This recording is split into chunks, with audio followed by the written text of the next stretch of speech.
ساتھیوں نے دعا کے لیے کہا کہ بنگلہ دیش کے حالات یہ ہیں.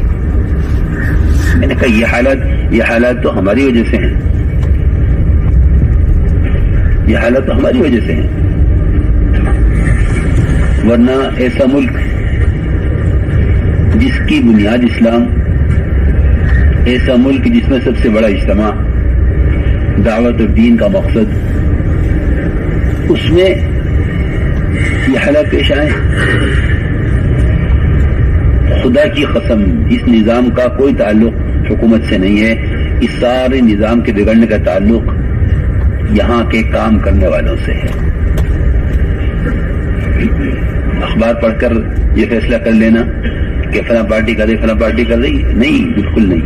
صرف کام کرنے والوں کے اشتراک کی وجہ سے امت میں اشتراک ہوگا، اور کام کرنے والوں کی اجتماعیت کی وجہ سے امت میں اجتماعیت ہوگی. اس کے علاوہ خدا کی قسم کوئی تیسری بات نہیں ہے.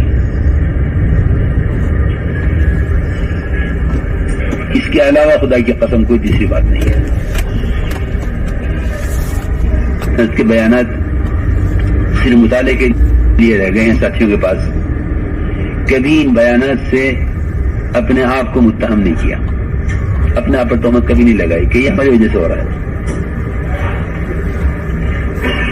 اس لیے میرے محترم دوستو،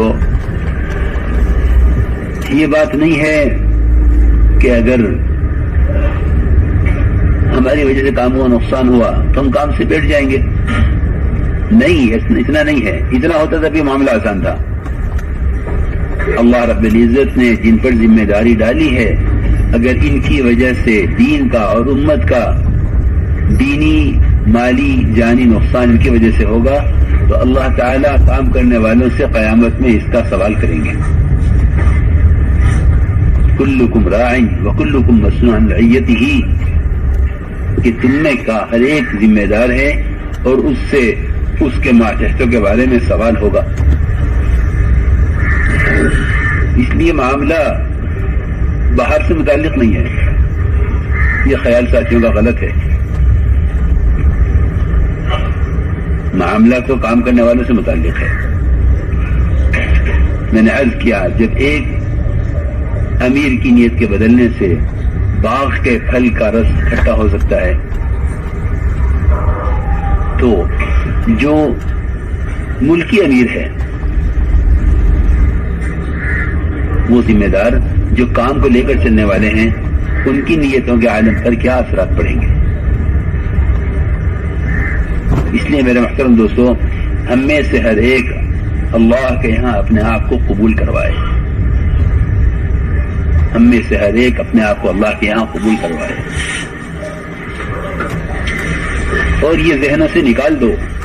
بالکل میں قسم کھا کر کہتا ہوں کہ اس کام میں آگے بڑھنے کا کام کرنے والوں سے کوئی تعلق نہیں ہے. کام کرنے والوں سے کوئی تعلق نہیں ہے. نہ کوئی کسی کے ذریعے آگے بڑھ سکتا ہے، نہ کوئی کسی کو آگے بڑھا سکتا ہے. کام براہ راست اللہ کا ہے. انتخاب اللہ خود فرماتے ہیں. اللہ یصطفی من الملائکۃ ورسلا من الناس. اللہ خود انتخاب کرتے ہیں کہ مجھے کام کس سے لینا ہے. اگر خدا نہ کرے ہمارے ذہنوں میں یہ بات ہے کہ ہمیں کوئی آگے بڑھائے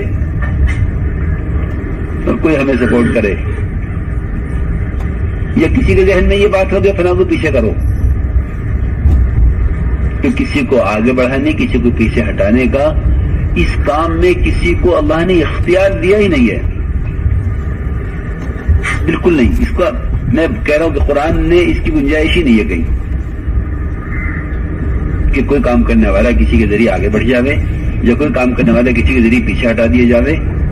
قرآن نے اس کی گنجائش، بھائی کریم ادھر آ جاؤ، قرآن نے اس کی گنجائش کہیں نہیں چھوڑی.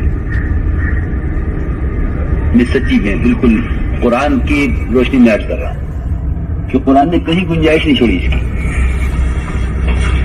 کہ دین کی اور دعوت کی محنت میں کوئی کسی کو آگے بڑھا دے، کوئی کسی کو پیچھے ہٹا دے. یہ قرآن کی تعلیم اور قرآن کے مضمون کے یہ بات خلاف ہے.